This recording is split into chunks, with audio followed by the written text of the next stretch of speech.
Today I want to share precious memories I have of my dearly departed brother-in-law, Hamp, who went to be with his Lord and Savior, Jesus Christ, on June the 16th, 2023. In the late 1950s, I visited Bill Bell in Jackson, Mississippi, and played a pickup basketball game on his outdoor court. Hamp was there and was playing very rough, blocking me out of the backboard. Bill abruptly told Hamp to shape up, or he would send him home.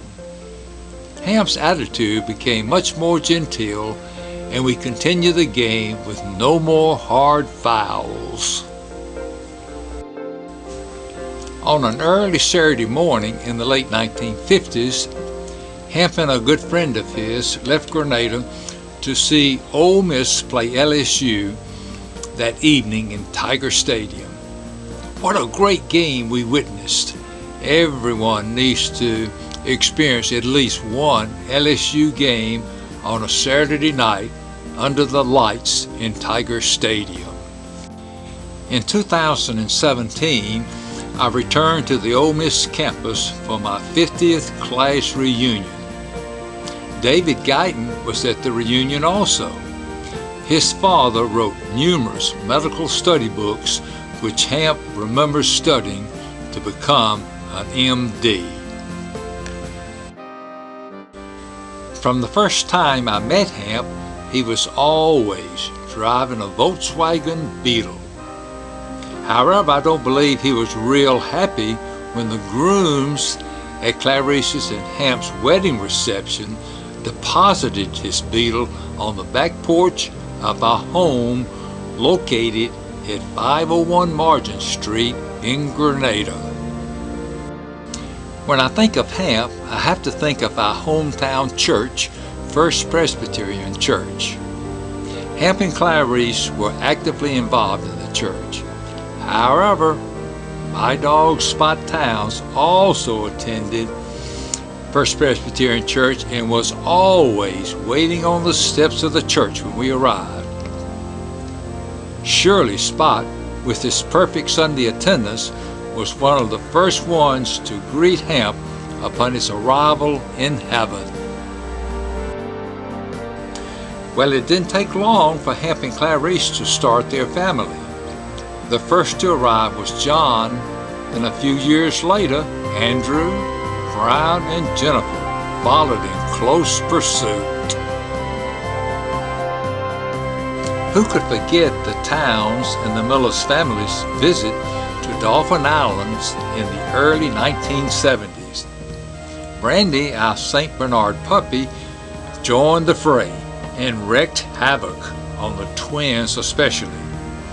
Brandy grew to be 165 pounds and lived for 10 years. In the mid-1970s, when Hamp and Clarice decided to build a new home in Denton, Texas, I flew Hamp in my V-tail Bonanza there so he could check with the construction crew about the progress of their new home. In 2009, Renee and I met Hamp and Clarice in Orlando to visit ICE. The exhibit was held at Gaylord Plaza, and was it ever cold? Great fun was had by all. In 2011, Renee and I visited Hamp and Clarice at their home in Nacogdoches for Christmas. Spending Christmas at the Millers was always a festive occasion. Great food, fellowship, gifts, laughter, and joy permeated the home.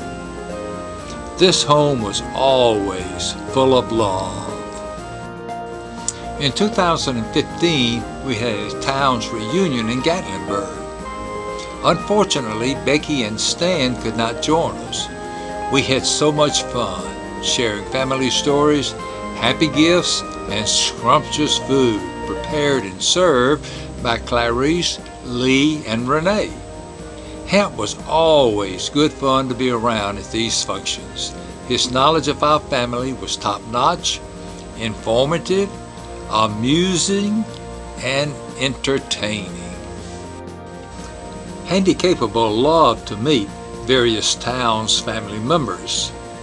What a joy to welcome Hamp and Clarice and Stan and Becky to one of our Handy Capable worship services. Clarice also presented a couple of programs for Handy Capable, and Lee joined us one time for one of our fabulous 50 dance parties. We love our family. In 2019, several family members gathered in Chattanooga to share lunch and to take some great pictures. Family is what it is all about. Our last Towns reunion was held in December of 2022 at Cape Point Villas in Florida. This long-awaited gathering came to fruition. What a wonderful time of sharing and learning more about each other. We thank God we had this long-awaited special time together for fellowship, reflection, and sharing. God has blessed us with wonderful family members. In closing, I want to thank Hamp for the positive influence he had on my life and the lives of so many others he touched, his own family, and those he met along the way during his long journey on earth. To God be the glory for the life of Hamp, who has gone home to eternal rest in heaven.